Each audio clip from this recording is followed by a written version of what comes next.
विद्यार्थी मित्रांनो, इतिहास हा विषय अभ्यासत असताना आपल्याला काही महत्त्वाच्या संकल्पना, पायाभूत संकल्पना ज्या आहेत त्या आपल्याला समजावून घेणं गरजेचं आहे की जेणेकरून आपल्याला इतिहास समजताना त्याची मदत होत असते.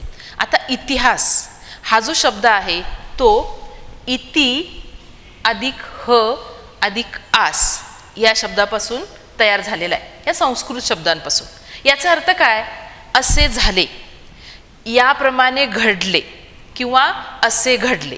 आता इतिहास आपण कशाला म्हणतो पहा, की प्राचीन काळी ज्या काही घटना होऊन गेल्या त्यांचा जो आपण अभ्यास करतो त्याला आपण इतिहास म्हणतो. आणि म्हणून हा इतिहास या शब्दाची फोड या ठिकाणी अशी सांगितलेली आहे.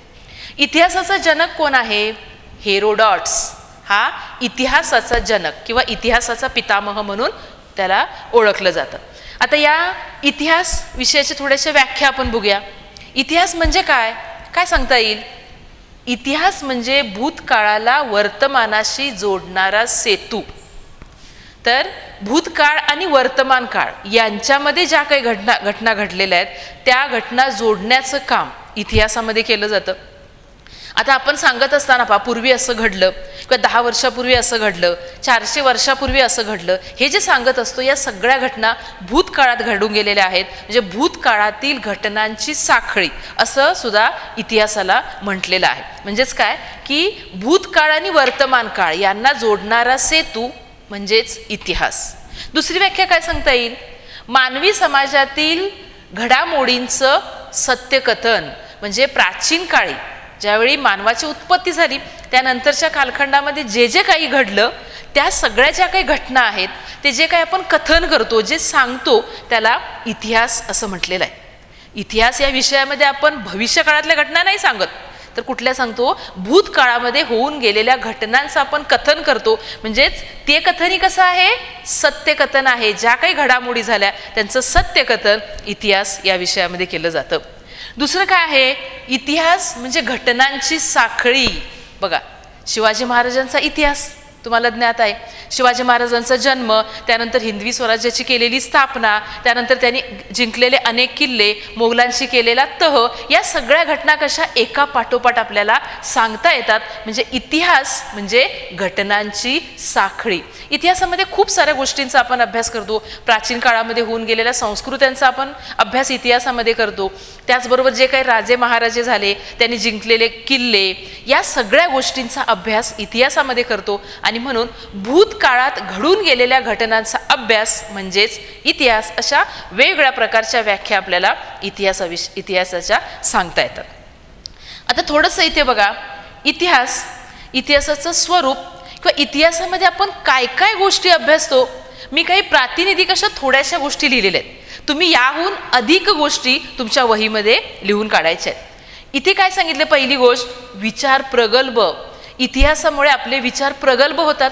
प्राचीन काळी काय बरं होऊन गेलं? शिवाजी महाराजांच्या कालखंडात काय होऊन गेलं? भारतावर आक्रमणे कधी झाली, कशी झाली? मोहम्मद गझनी कधी आला, घोरी कधी आला, राजपूत घराणी, या सगळ्या गोष्टी जर आपण घटना बघितल्या तर त्याच्यामुळे काय घडून गेलं, कसं घडलं, त्याची कारणं आपण शोधू लागतो. आणि म्हणूनच इतिहासामुळे आपले विचार प्रगल्भ होतात. दुसरं काय सांगितलेलं आहे की इतिहास भारतीय संस्कृतीचा वारसा.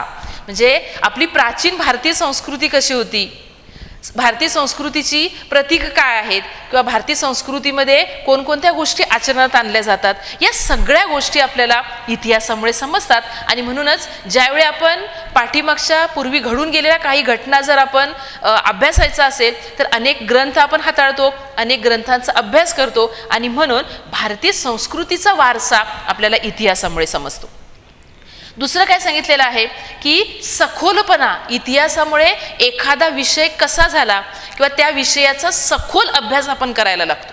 तुम्हाला माहिती आहे की एखादा विषय घेऊन एखादी व्यक्ती PhD करते पहा. म्हणजे काय की त्या विषयाचा सखोल अभ्यास करण्याचं काम ती व्यक्ती करते. म्हणजेच इतिहासामुळे आपल्याला त्या विषयाचा सखोलपणा किंवा त्या एखाद्या घटकाचा सखोल अभ्यास इतिहासामुळे आपल्याला समजतो.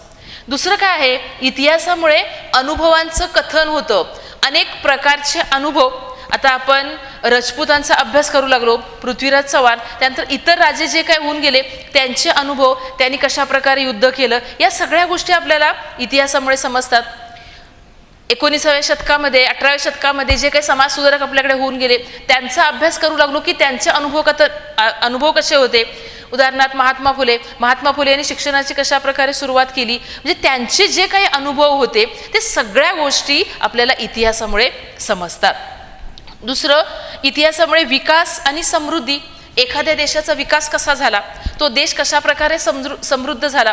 कारण ज्यावेळी प्राचीन काळामध्ये आपल्या देशामध्ये सुद्धा अनेक चिनी प्रवासी येऊन गेले, म्हणजे विदेशी लोकातले अनेक प्रवासी येऊन गेले, त्यांनी आपल्या देशाची संस्कृती, आपल्या देशाचा अभ्यास केला आणि आपल्या ग्रंथांमध्ये त्याच्याविषयीची माहिती लिहून ठेवली. म्हणजे भारताचा विकास कसा कसा होत गेला, या सगळ्या गोष्टी, किंवा भारत कशा प्रकारे समृद्ध झाला, प्राचीन काळी भारत कसा होता, इंग्रज आल्यानंतर भारताची काय अवस्था झाली, त्यानंतर पुन्हा कशा प्रकारे भारताची आजच्या कालखंडापर्यंत सुधारणा झालेली आहे, या सगळ्या गोष्टींचा अभ्यास आपल्याला इतिहासामुळे समजतो. दुसरं काय सांगितलेलं आहे, भूतकालीन घटना. इतिहासामध्ये भूतकाळात होऊन गेलेल्या घटनांचा आपण अभ्यास करतो आणि म्हणून भूतकाळात काय काय बरं घडून गेलं, भारत कशा प्रकारचा होता, कशा प्रकारे आक्रमणे झाली, या सगळ्या गोष्टींचा अभ्यास आपल्याला या ठिकाणी समजतो. आणि याहून सुद्धा अजून काही बऱ्याचशा गोष्टी आहेत की ज्या तुम्ही नोट्स लिहित असताना तुमच्या वहीमध्ये अजून कोणकोणत्या गोष्टींचा आपण इतिहासामध्ये अभ्यास करतो त्या तुम्ही लिहायच्या आहेत. अनेक प्रकारचे राजे, अनेक प्रकारच्या संस्कृत्या, या सगळ्या गोष्टींचा अभ्यास आपण इतिहासामध्ये करतो आणि म्हणून इतिहास हा एक महत्त्वाचा विषय आपल्याकडे आहे.